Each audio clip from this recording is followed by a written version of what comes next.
భరద్వాజ్ గారు, game changer promotion ఊపందుకుంది. అవును, చూసుకుంటే నిన్న ఒక ఈవెంట్ చేశారు, మన డల్లాస్లో చేశారు. బట్ ఇప్పుడు ఇక్కడ చూస్తుంటే సీఎం రేవంత్ రెడ్డి గారు, చిరంజీవి గారు ఒకే స్టేజ్ పైన ఉండబోతున్నారు. రెండు తెలుగు రాష్ట్రాల్లో అక్కడొక ఈవెంట్, ఇక్కడ ఒక ఈవెంట్ అని టాపిక్ నడుస్తుంది. ఏంటి క్యాల్కులేషన్స్ ఏంటి? ఇది నిజమేనా? అంటే అవకాశం ఉందే? అంటే 4వ తారీఖు రాజమండ్రిలో చేయాలి అనేది ఒక ఆలోచన ఉంది వీళ్ళకి. రాజమండ్రి విజయవాడ, రాజమండ్రి విజయవాడ 4, 5 అనేది కూడా ఒక చిన్న డైలమా ఉంది. కలిసారు ఈరోజు పోయి. అంటే ఆయన వెళ్ళి పవన్ కళ్యాణ్ గారిని కలిశాడు కదా దిల్ రాజు గారు. అవును. అయితే ఆయన ఓకే చెప్పేయలేదు, ఆయన కొంచెం ఆలోచించి చెప్తాను అన్న పద్ధతిలో టైం తీసుకున్నారు. అది కన్ఫర్మ్ కావచ్చు అనేది అందరి ఊహాగానం. దాదాపు అయిపోయింది అన్న టోన్లోనే బయటకి వార్త వస్తుంది. అయితే కలిసి బయటకు వచ్చేటప్పుడు అది లేదు, ఆలోచిస్తారు అనే మాట బయటకు ఉంది. ఏదైనా రావచ్చు, రావడానికి అవకాశం ఉంది. ఎందుకంటే ఇప్పుడు ఆల్రెడీ అంటే ఇంతకుముందు ఒక చిన్న ఇబ్బంది ఉంది. అంటే ఈ ఫంక్షన్లో పాల్గొనడం ద్వారా అటు వాళ్ళకి ఏదన్నా రాంగ్ ఇండికేషన్ వెళ్తుందా అనేది, ఏది అల్లు ఆర్మీకి. అవును. ఇప్పుడు అదేం లేదు, ఆయన కొంచెం ఓపెన్ అయ్యి మాట్లాడాడు కాబట్టి. అవును, ఈరోజు మాట్లాడేశారు కాబట్టి మేబీ డెఫినెట్గా ఆయన హాజరయ్యే అవకాశాలు కనిపిస్తున్నాయి గేమ్ చేంజర్ ప్రోగ్రామ్కి. ప్రీ రిలీజ్ ఈవెంట్కి పవన్ కళ్యాణ్ వస్తాడు అక్కడ. ఓకే.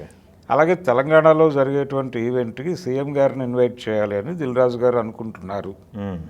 అది దానికి సంబంధించి కూడా ఆల్మోస్ట్ ఓకే అయింది. ఫార్మల్గా అక్కడి నుంచి అధికారిక ఇది రావాలి. ఓకే. అది కూడా వచ్చేస్తుంది అనేటువంటి కాన్ఫిడెన్స్తో ఉన్నారు వీళ్ళు.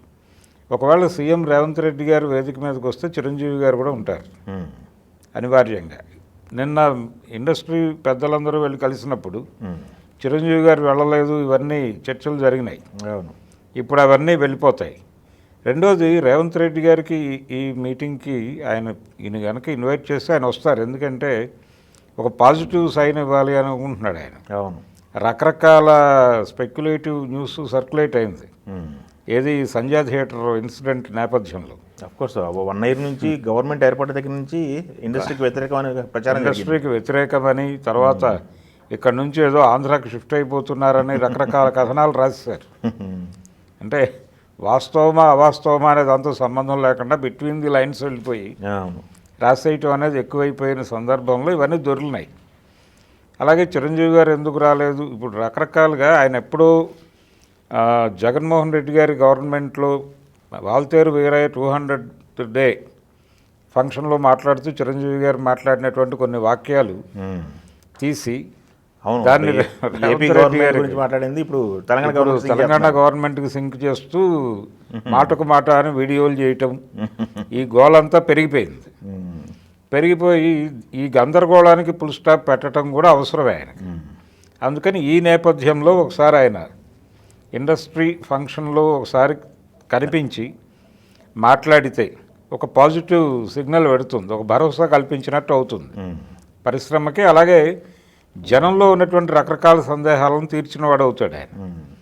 ఈయన అలాగే చిరంజీవి కూడా డయాస్ మీద ఉండటం అవసరం. ఈయన వస్తున్నాడంటే ఇది కన్ఫర్మ్ అయితే అది కన్ఫర్మ్ అవుతుంది ఆటోమేటిక్గా, అంతేగా ఆయన వస్తారు. ఇక్కడ మాత్రమే కాదు, అక్కడ ఈవెంట్లో కూడా చిరంజీవి కనిపించే అవకాశం ఉంది, అక్కడ పవన్ కళ్యాణ్ వస్తాడు కాబట్టి.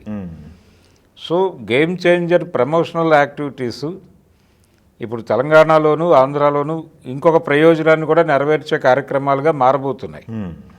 దానికి అంటే ఇప్పుడు ఇండస్ట్రీ పెద్ద ఎవరు అనో చర్చ జరుగుతోంది. మొన్న చిరంజీవి గారు వెళ్ళలేదు, ఇదంతా ఒక గొడవ. అయితే ఇప్పుడు కనిపిస్తున్న వ్యవహారాన్ని బట్టి దిల్ రాజు గారే పెద్దగా ఎమర్జ్ అవుతున్నట్టుగా కనిపిస్తోంది. ఆయన FDC చైర్మన్ కావచ్చు. ఆయన ఒక మాట చెప్పాడు, ప్రభుత్వానికి ఇండస్ట్రీకి వారధిని అని. ఈ వారధ సారథ అనేది పక్కన పెడితే ఇప్పుడు ఏపీ గవర్నమెంట్తో కూడా ఆయనే మాట్లాడుతున్నాడు. రెండు చోట్ల ఇండస్ట్రీకి సంబంధించినటువంటి ప్రతినిధిగానే వ్యవహరిస్తున్నాడు ఆయన. అందుకని నెమ్మదిగా ఆయన ఇండస్ట్రీ పెద్దగా ఎమర్జ్ అవుతున్నటువంటి ఒక దృశ్యం కనిపిస్తోంది. చూద్దాం రేపు ఈ ప్రీ రిలీజ్ ఈవెంట్లు చిరంజీవి గారు వేదిక మీదకి వచ్చాక ఎటువంటి మార్పులు చోటు చేసుకుంటాయో అప్పుడు మళ్ళీ ఒకసారి మాట్లాడుకుందాం.